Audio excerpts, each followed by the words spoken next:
napag-usapan natin ang patungkol sa pagbalik nitong si Pelyod ng Abyss Annihilation nitong si Carrera. Pero successfully namang na-defend nitong sila Carrera ang kanilang mga sarili laban nga dito. Nagkaroon nga lang ng malaking damage sa kanilang environment. Pero bago natin simulan itong video na ito ay i-roll muna natin ang intro. Hello everyone and welcome to my channel, ang inyong source ng Tagalog na Tansura Contents. Sa channel na ito ay pinag-uusapan natin ang mga nangyayari sa may Tansura universe. So without further ado, let's get into the video.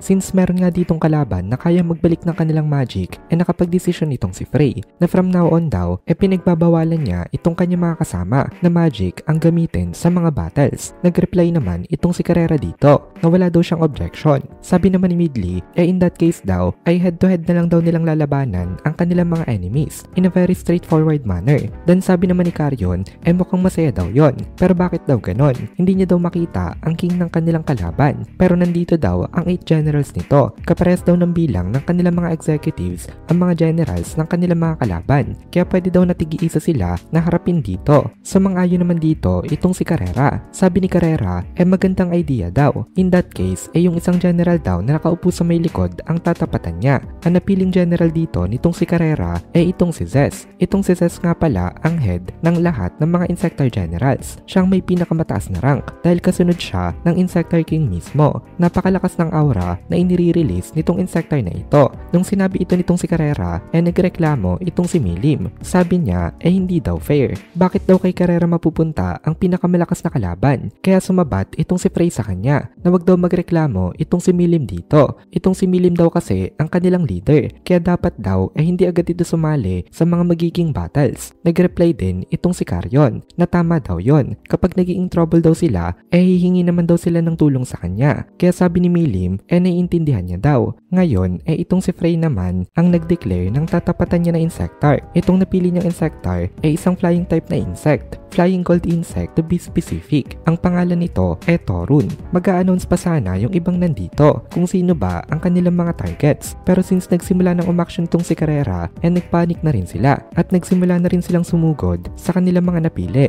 Ang mga ito sila Carrion, Gabiru at Midley. Kasi nga, first come first serve. Kung sino maunang makapili ng target, yun ang tatapatan niya. At dito na nagsimula ang mga battles. Umaksyon na rin itong si Gad. Nag-bow down siya kay Milim at nagbigay siya ng commands sa kanyang army. Ang naiwan na lang sa mga ito itong sila Milim, Obera at Esprit. Nagtanong itong si Milim kay Esprit kung bakit parang wala daw itong balak na makipaglaban. Reluctantly naman na sumagot itong si Esprit sa kanya. Sabi ni Esprit, to be honest daw hindi daw siya good enough sa may battle. Kaya sa tingin niya daw mas safe kung manonood na lang muna siya sa mga battles na ito. At saka na lang siya sasali sa mga laban kapag meron siya nakita na nangangailangan ng tulong. Kapag sumali daw agad kasi siya na mag-isa at pumili ng tatapatan niya, sigurado daw na mabilis lang siyang matatalo at mahihila niya lang pababa ang kanyang mga kasama nang dahil dito. Actually, wise decision nga na hindi agad siya lumaban. For once, hindi totally nag-i-slack off itong si Esprit. Nag-respond rin naman itong si Obera na tama daw itong si Esprit dito. Hindi daw nila dapat na i-underestimate ang mga Insector generals dahil kapag ginawa daw nila yon,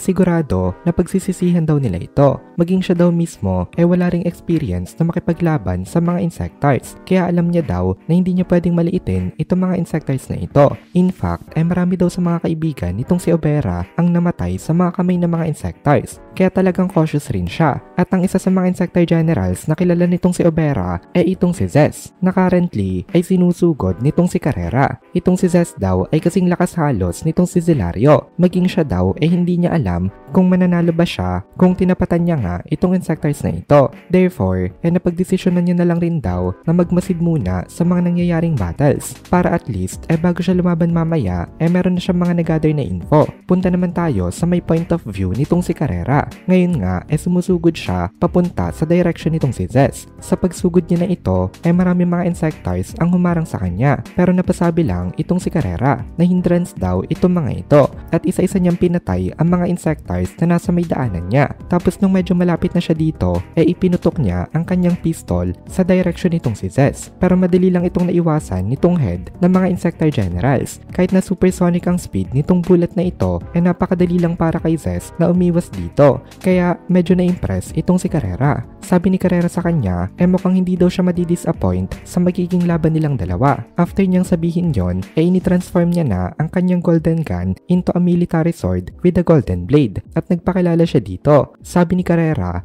Carrera daw ang kanyang pangalan at siya daw ang papatay sa kanya. Nag-reply naman itong si Zez kay Carrera na nonsense daw. Nagpapatawa daw ba itong demon na ito? Hintayin daw nito mamaya dahil aapakan niya lang daw itong si Carrera. Pag nangyari na daw yon tsaka daw ito magyabang sa kanya. With those words nagsimula na ang kanilang battle. Talagang napaka-intense nito magiging battle na ito. Si Carrera ang pinakamalakas sa may demon trio at supposed to be itong si Zez ang pinakamalakas sa lahat ng mga Insectoid Generals. Pero meron ditong twist na hindi pa natin napag-uusapan at may i-reveal lang natin sa mga susunod na videos. Medyo mahaba itong Christmas break kaya bala ko mag-upload ng mga videos. Ngayon ako mag-iipon ng mga pang-upload habang wala pa kaming pasok. Gusto ko rin mag-thank you sa mga members natin na hindi umalis kahit na hindi ako nakakapag-upload. Pasensya na uli. Ngayon ko balak bumawi sa inyo. At dito na muna natin tatapusin itong video na ito. Kung nagugustuhan mo itong mga videos natin ay please consider joining the membership para mapanood mo na agad ang mga kasunod na part dahil palaging advance ang ating mga members. Also, ay please consider leaving a like at mag-comment ka na din para ma-boost naman tayo ng algorithm.